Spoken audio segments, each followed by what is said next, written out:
Hello, everyone. Today, I want to talk to you about Git, which is a very day-to-day tool used by developers and DevOps persons alike. You were in an interview for DevOps roles. You're more likely to be asked about Git commands than not. So I put together about 51 or so questions, interview questions and answers about Git that you are likely to get.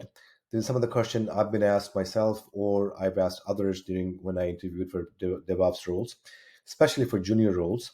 So let's go over some of these. For example, the first one is a very common scenario. If you are working on a branch and you now have to put your code onto a repo that is used by, let's say, 20 different developers.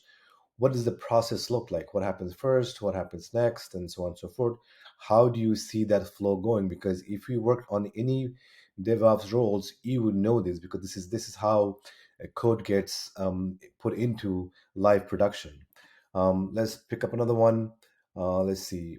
If you're working on a code and it's just not working out for you, you've lost track of what's going on, you just want to start over, the command that you would run is and git reset hard.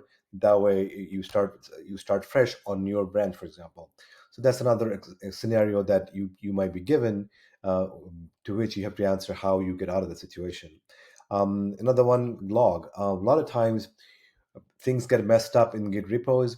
You want to know who did what, who merged what branch, what commit got put in where.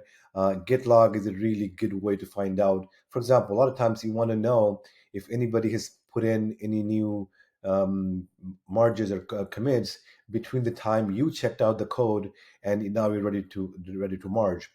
By git log, you will then see that somebody has put in a new code that you need to download before you upload your code, things like that. So you really have to know basics about Git. You have to know your way around. In an interview, if you are not able to answer some of these questions, it'd be obvious then that you're not really ready for prime time for doing DevOps work. So I hope this video was useful for you. If it was, please like and subscribe, and I will share the link with you in the description below. If you do like and subscribe, it really helps me with YouTube algorithm. And I will see you next time.